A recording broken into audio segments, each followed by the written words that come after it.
Salam sejahtera, salam perpaduan, selamat petang. Berita seterusnya dipetik dari syahbudin.com.net bertajuk Tun Mahathir dan persaraan penuh kepedihan. Berita penuh. Minggu lalu Tun Mahathir Mohamad mengumumkan perletakan jawatannya sebagai pengurusi pejuang dan seterusnya bersara sepenuhnya dari dunia politik. Berbeza dengan pengumuman bersara kali pertama, dulu yang penuh emosi, teriakan dan tangisan, persaraan kali ini hanya dilakukan dalam diam-diam saja. Tiada sidang media, tiada tangisan dan tiada air mata. Malah pemakluman bersara itu hanya dihebahkan oleh bekas calon pejuang, iaitu Lan Lando, seorang aktivis seni yang barangkali tidak pernah pun berlakon sebagai hero dalam drama atau filem. Persaraan Tun Mahathir itu kemudian disahkan oleh Mukris Mahathir selaku Presiden Pejuang melalui kenyataan media yang menyanjung jasa serta sumbangan bekas Perdana Menteri itu semalam. Bersarah sepenuhnya, Tun Mahathir ini tidak dinafikan adalah penuh dengan kesedihan dan kepedihan. Walaupun cemerlang sebagai Perdana Menteri, Tun Mahathir sebaliknya bersarah dengan kegagalan yang menyakitkan.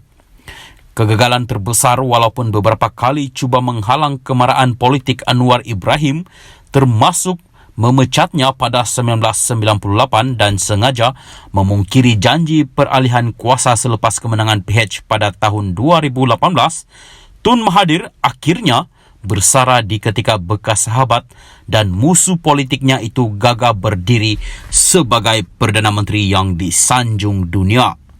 Lebih malang lagi, di ketika PH yang dipimpin oleh Anwar berjaya memenangi paling banyak kerusi pada PRU 15 lalu, pejuang pula kalah semua kerusi yang ditandinginya. Sudah tentu, yang terburuk sekali, semua calon pejuang termasuk Tun Mahathir sendiri hilang wang pertaruhan mereka. Dipedihkan dengan semua kekalahan, walaupun melalui jalan berliku, kerusi Perdana Menteri tetap jatuh kepada Anwar jua akhirnya. Makna kata bersama kejayaan Anwar menjadi Perdana Menteri itu seumpama ada sesuatu hukum turut ditimpakan kepada Tun Mahathir. Agaknya kalau pejuang sekadar kalah dan hilang deposit pilihan raya tetapi bukan Anwar yang jadi Perdana Menteri, kesediaan dan kepedihan Tun Mahathir tidaklah begitu menusuk-nusuk jantung kalbunya. Kini dengan berserah sepenuhnya dan tidak mungkin mampu kembali aktif lagi sebagaimana selepas bersara pada 2003 dahulu, hari-hari mendatang Tun Mahathir pastinya akan terus sepi dan sunyi. Menonton berita TV pun barangkali cuba dielakkannya kerana jika terpandang wajah Anwar ketika ini bertambah lagilah luluh hatinya. Dengan persaraan Tun Mahathir, pejuang kini dipimpin oleh anaknya Mukris yang tentunya memerlukan keluarbiasaan dirinya untuk menghidupkan kembali parti itu. Diperbualkan sejak minggu lalu lagi dan sekarang disahkan oleh Khairuddin Abu Hassan, Mukris dikatakan telah melontarkan cadangan agar pejuang bernaung di bawah PH sebagai pilihan untuk memastikan parti itu terus bernyawa. Bernaung di bawah PH itu adalah sama seperti apa yang parti muda yang dipimpin Syed Siddiq Syed Abdul Rahman. Diberitakan Mukris sedar jika pejuang bergerak sendirian, nasibnya tidak akan ke mana-mana dan bakal hilang deposit sekali jika bertanding dalam pilihan raya akan datang. Dengan itu, pilihannya sama ada menyertai PH atau PN dan dalam hal ini, Mukris dikatakan lebih condong memilih PH kerana melihat masa depan gabungan itu lebih cerah dalam konteks politik Malaysia yang pelbagai kaum dan agama ini. Difahamkan lagi, Mukris juga dikatakan sebolehnya mahu penyertaan pejuang ke dalam PH dilakukan sebelum PRN beberapa negeri tahun depan dengan harapan mereka diberikan kerusi untuk bertanding sama.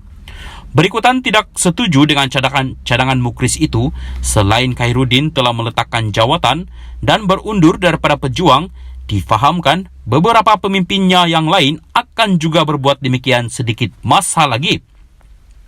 Apakah akhirnya nasib pejuang dalam politik Malaysia dan bolehkah ia diterima oleh PH? Sama ada pejuang diterima untuk bekerja sama dengan PH atau tidak, kedua-dua keadaan itu adalah satu lagi kesedihan dan kepedihan buat Tun Mahathir dalam menanti hari-hari kehidupannya di dunia ini berakhir.